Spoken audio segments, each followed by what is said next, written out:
So as many of you know, in the United Kingdom we have an increase in crime. Many attribute that to police cuts, and there is a valid point to be made there.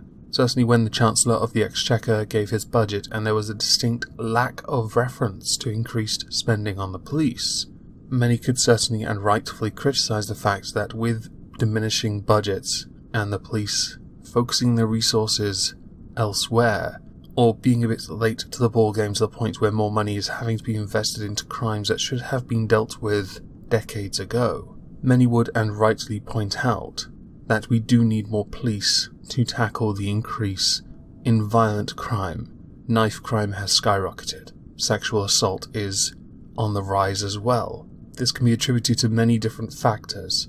Whether or not police on their own act as enough of a deterrent is of course something to be debated. And I know others will say, certainly there are politicians who say, rehabilitate, or lock them up, throw away the key. Others, bring back the death penalty as a deterrent. I personally believe that if we do bring back the death penalty, which is very unlikely, that the final meal anyone should receive should be pickled pig's knuckles, and that bag of offcuts of cooking bacon you can get in a massive vacuum-formed bag from Tesco, because essentially you're just eating salt and vinegar.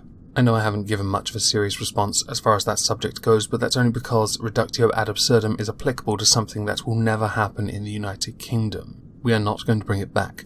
And to get back on track with the police, they do need more resources. There is no denying that. When the Prime Minister says 460 million more pounds is made available to them, you then have to assess whether or not they actually are getting that, and you realise they're getting maybe a third of it available at most, as the rest is earmarked for other services. So actually it's not 460 anymore, is it? Now the reason I bring this up is because then people argue about what police should be doing. Should they be tackling online, quotes, hate crime, policing what people tweet out or upload to YouTube, especially when the end result is an £800 fine, and of course being a court-appointed anti-Semite. Now, as many would argue, these are pointless, frivolous, and quite frankly, laughable. They become expensive and are then a burden on the taxpayer and, of course, a detriment to the police budget, with there being no clear indication that the police budget is going up to allow for more police to be trained and put on the streets to tackle the actual physical crimes, as opposed to the, quotes, hate crimes. And I know I've said quotes hate crime because I really don't care for it. There is a line between criticism and hate, but as we know, context doesn't matter, so everything is hate. Literally everything is hate, if context doesn't matter. Now, if we're going to take the line that the police need more money, and there's no sign of it being increased by the Chancellor of the Exchequer, you then, as I've stated a couple of times without actually getting to the point, you have to weigh up which crimes should take priority, and many would argue, much like this police chief here, this, for those that are interested, is Chief Constable Sarah Thornton, who firmly believes that the focus of the police should be on burglary and violent crime, and not when you compare to incidents such as misogyny, where no offence has been committed. I would argue this is an absolutely correct point. Taking offence is not a crime. It's not a crime to offend someone. If it were, every comedian would be out of work. If it were, a number of things on TV would never exist because there will be someone somewhere that will be offended by it. Anything science fiction related will offend somebody religious because their god didn't design it. Anything about a round earth? Well, screw that, because the Flat Earth Society that has members all around the globe find it very problematic.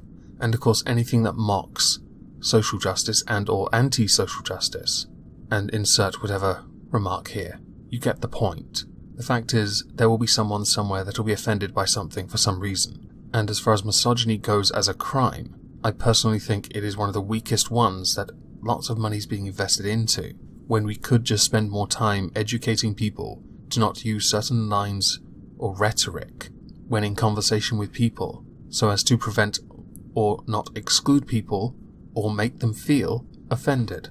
Have I covered that accurately or well enough? Who knows? Chances are I've offended someone just by saying that anyway. And just to give this greater context, there was a short 34-second video from the BBC that I'm now going to play, so you can understand the full context of what Police Chief Sarah Thornton said. I was saying that court policing is under tremendous pressure, and that we're asked to do more and more things, some of which are desirable and deserving, but the reality is we just can't do everything. And one of the examples I used was that chiefs have been asked last summer to start recording incidents of misogyny where crimes haven't been committed. And our view was that we just don't have the resources to do that. There are greater priorities, such as investigating burglary or bearing down on violent crime, and that's where we need to put our resources.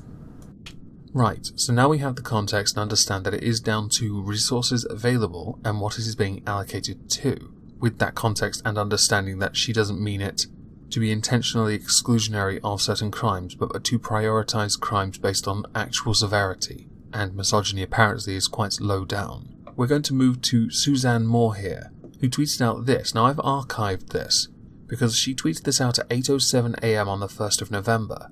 This is important, because the title is, I'd rather the police investigate a crime of misogyny than a burglary. Well, the actual article as it stands now says, tackle street harassment or burglary? The police shouldn't have to choose.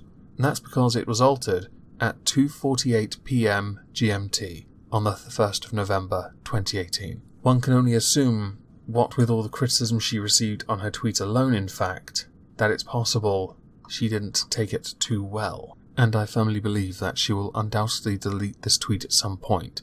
So if you're at all interested in checking out the archive link, it is down in the description. But for the remainder of this video, we're going to address the comments she makes in this article, which did also manage to get the attention of Rebel Media and Count Dankula. So, beware common sense, I say. Those who cheer it on are inevitably dull enforcers of the status quo. Witness the headlines around Sarah Thornton's comments to the annual National Police Chiefs Council about the police not having the time or resources to investigate misogynist abuse. The full context of which we have now ascertained with the earlier BBC video that we covered. She understands why treating misogyny as a hate crime may be desirable. Quotes, but we do not have the resources to do everything that is desirable and deserving. I want us to solve more burglaries and bear down on violence before we make more records of incidents that are not crimes. End quotes. By saying that she recognised misogyny not as a crime. And a chorus of the usual suspects join in, of course. What we want are old-fashioned police on the streets solving proper crimes. Well, it would be nice to know that guys that do this, or this, are getting arrested. You know, because they have actually perpetrated actual crimes. It would be nice to know that the police aren't hiding from them and are rapidly responding to, investigating, and possibly charging people for committing those crimes. Who doesn't want that? Only, apparently, members of the PC Brigade, a somewhat shadowy organisation formed decades ago. The same PC Brigade that has utterly ruined my boner for Doctor Who because it got so PC I couldn't handle the levels of PC anymore. Bro. There was just too much PC for me to handle, man. I couldn't even get into a PC frat. We operate almost as Freemasons, with our weird attitudes about not wanting to be hated, I assume, and also bringing the metric system down, and abused on the basis of our gender, ethnicity, or disability. No. Making mountains out of molehills over gender, ethnicity, or disability. Thus, common sense is pitted against out-of-control political correctness, as though I have the simple ultimatum of having my burglary solved or reporting wolf whistling to the police. The terms in which this is all debated are antediluvian. You could have just written old-fashioned. But I do like the word. It's quite antiquated. For the record, I have never had a burglary solve, nor ever really expected to. I have had very PC policemen sit in my living room telling me that they understand how being burgled makes a person feel violated, as they too have been violated. But any suggestion of catching the bastard? Never. If you're going in the direction of, well, at least we can solve misogyny, then we should of course solve that, then I think you might want to open your door and just let people take all your shit. If you're lucky, they might just do that. Save you the hassle of knowing that your stuff's going to be stolen, but when? By simply doing it for you. So yes, I would like the police to sort out this stuff, just as I would like the horrific knifing around the city to be stopped. If this is the core policing work that Thornton wants doing, we can all agree on this. Fantastic. But let's now skip ahead a little. 2 more paragraphs in fact. To wolf whistling does indeed sound harmless, but what women are really complaining about is street harassment, with an implied threat of violence. How are they whistling at you to make you think this? Is this a crime or merely antisocial behaviour? If the police won't take it seriously, who will? No one. Women are not the only people that get wolf whistled at. You just deal with it. The people that do it are plebs. Just move on. Kind of like how guys were always raised to, bury their emotion. Do that. Problem solver, everyone. I know it's not great. Domestic abuse used to be seen as a private and trivial issue, but now we see it differently. I know. To the point where almost half of domestic violence victims in this country are male. But you don't mention that here. You mention the murder rate of intimate partners. You don't mention the whole picture though, do you? The real issue is that evidence gathering in a digital age is a hugely time-consuming business. This is partly why we currently have the lowest convictions for rape for a decade. You don't suppose that's because there's enough evidence to either not get a guilty verdict, or an innocent person is found to be innocent because the police have withheld valuable evidence that came from social media no less. And this has happened in the UK. I have covered it on this channel, where they haven't given up evidence only to, on the final day of the case, in court, have to give over the evidence which had Facebook DMs that showed an absolute 100% proof of innocence. Works both ways. You are misunderstanding why rape convictions are down. I still think the definition needs to be changed anyway. The CPS is in a state of chaos, and the relationship between the police and the CPS is part of the problem. Because they're both bent, the police are also having to deal with the effects of austerity. Yes, this is the crux of the problem. Their budgets are being slashed a lot and crime is going up. Apparently, police presence was a deterrent. If that has to be resolved that way, then so be it, but we really should look for another way to ensure that we maximise the potential of the police we have, without them then having to go for trivial things based on what is perceived offence, and not an actual offence. An overstretched service cannot deal with this new hate crime of misogyny, although no one is suggesting that attacks based on race, religion or disability should be decriminalised, are they? What is being said then is that crimes against property are more important than crimes against women. No. It is not a crime against a woman when using misogyny. If it comes in the workplace, there are rules against it. If it's out in public, for God's sake, build a bridge and get over it. I love that misandry never gets mentioned, and there's plenty of that going on as well. I'm not trying to denigrate those who are victims of taking offence, because it is quite dishonest to say that not recognising misogyny as a hate crime or not prioritising it in comparison to what is going on in other crimes that are physically damaging, knife crime for example, is quite bad. When it comes down to priorities, I would rather the police investigate a man threatening my daughter on the bus than whether a car has been scratched. False equivalence, but I get the point. Thornton said, "It is this core policing which is seriously stretched. This is surely part of the police covenant with the public.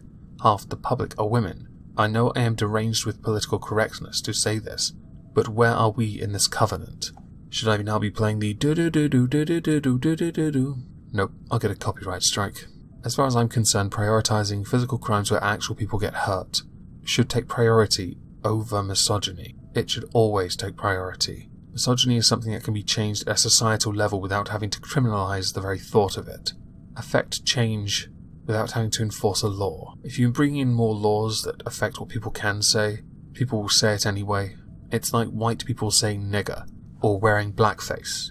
Eventually, you're going to become so enamoured to it and so fed up of it, you're going to push back. Anyway, I know I was supposed to have released this yesterday, but I was asleep. So I hope everyone has a lovely weekend and Friday, of course.